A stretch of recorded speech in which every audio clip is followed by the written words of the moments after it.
सभी भक्त जनों को जय श्री गणेश, जय सूर्य भगवान की। रविवार सूर्य देवता की पूजा का वार है।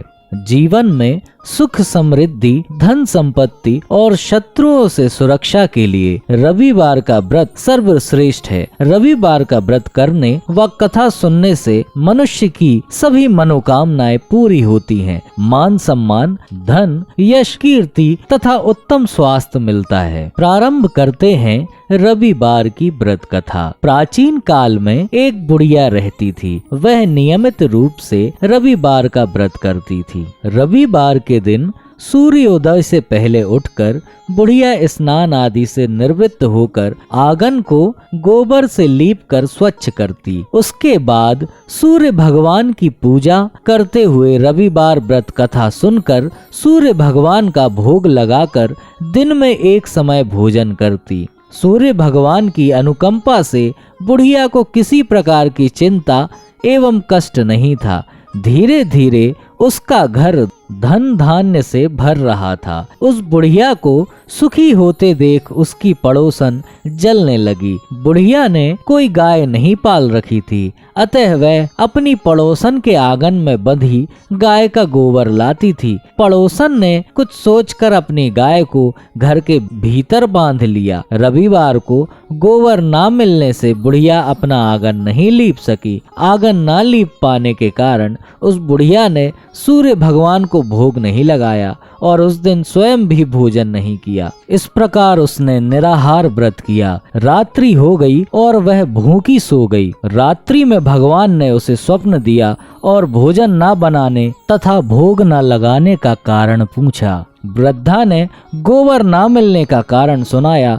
तब भगवान ने कहा कि माता, हम तुमको ऐसी गौ देते हैं जिससे सभी इच्छाएं पूर्ण होती हैं, क्योंकि तुम हमेशा रविवार को गौ के गोबर से लीपकर भोजन बनाकर मेरा भोग लगाकर खुद भोजन करती हो। इससे मैं बहुत खुश होकर तुमको वरदान देता हूँ। निर्धन को धन और बांझ स्त्रियों को पुत्र देकर दुखों को दूर करता हूँ तथा अंत समय में मोक्ष देता हूँ। स्वप्न में ऐसा वरदान देकर भगवान तो अंतर ध्यान हो गए और वृद्धा की आंख खुली तो वह देखती है कि आंगन में एक अति सुंदर गौ और बछड़ा बंधे हुए हैं। वह गाय और बछड़े को देखकर अति प्रसन्न हुई और उसको घर के बाहर बांध दिया और वहीं खाने को चारा डाल दिया। जब उसकी पड़ोसन वृद्धा ने घर के बाहर एक अति सुंदर गौ और बछड़े को देखा तो द्वेष के कारण उसका हृदय जल उठा और उसने देखा कि गाय ने सोने का गोबर किया है,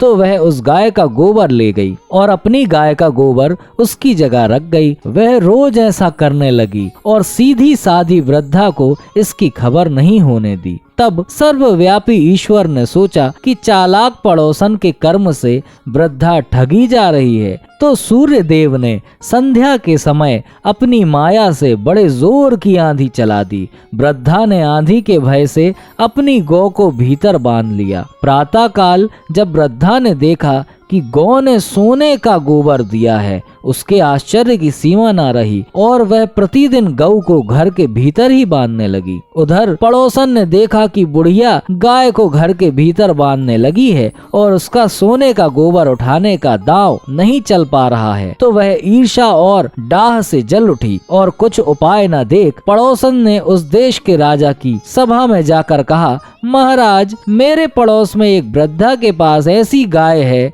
जो आप जैसे राजाओं के ही योग्य है। वह नित्य सोने का गोबर देती है। आप उस सोने से प्रजा का पालन करिए। वह वृद्धा इतने सोने का क्या करेगी? राजा ने यह बात सुनकर अपने दूतों को वृद्धा के घर से गाय लाने की आज्ञा दी। वृद्धा प्रातः ईश्वर का भोग लगा भोजन ग्रहण करने जा रही थी कि राजा के कर्मचारी गऊ खोल कर ले गए। वृद्धा काफी रोई चिल्लाई, किंतु कर्मचारियों के समक्ष कोई क्या कहता। उस दिन वृद्धा गऊ के वियोग में भोजन ना खा सकी और रात भर रो रो कर ईश्वर से गऊ को पुनः पाने के लिए प्रार्थना करती रही। उधर राजा गऊ को देखकर बहुत प्रसन्न हुआ, लेकिन सुबह जैसे ही वह उठा सारा महल गोबर से भरा दिखाई देने लगा राजा यह देखकर घबरा गया। भगवान ने रात्रि में राजा को स्वप्न में कहा कि हे राजा, गाय वृद्धा को लौटाने में ही तेरा भला है। उसके रविवार के व्रत से प्रसन्न होकर मैंने उसे गाय दी थी। प्रातः होते ही राजा वृद्धा को बुलाकर बहुत से धन के साथ सम्मान सहित गऊ और बछड़ा लौटा दिया। उसकी पड़ोसन को बुलाकर उचित दंड दिया। इतना करने के बाद राजा के महल से गंदगी दूर हुई। उसी दिन से राजा ने नगरवासियों को आदेश दिया कि राज्य की तथा अपनी समस्त मनोकामनाओं की पूर्ति के लिए रविवार का व्रत रखा करो। व्रत करने से नगर के लोग सुखी जीवन व्यतीत करने लगे। कोई भी बीमारी तथा प्रकृति का प्रकोप उस नगर पर नहीं होता था। सारी प्रजा सुख से रहने लगी। रविवार का व्रत कम से कम 12 रविवार रहना चाहिए। हालांकि यदि संभव हो तो पूरे साल रखना चाहिए। सूर्य को जल देने के बाद भगवान सूर्य के बीज मंत्र की कम से कम 5 माला का जाप जरूर करें। इसके बाद रविवार व्रत की कथा पढ़ें। व्रत के दिन सुबह स्नान ध्यान करके लाल रंग के कपड़े पहने और उगते हुए सूर्य को अर्घ दें। इस दिन केवल गेहूं की रोटी या गेहूं का दलिया और गुड़ का सेवन करें। ऐसा करते हुए जब आपके व्रत का संकल्प पूरा हो जाए तो कम से कम 2 ब्राह्मणों को आदर के साथ भोजन कराएं एवं अपने सामर्थ्य के अनुसार सूर्य से संबंधी दान और दक्षिणा दें। तो बोलिए सूर्य देव भगवान की जय। इसी तरह की व्रत कथाएं सुनने के लिए सब्सक्राइब करें हमारा चैनल।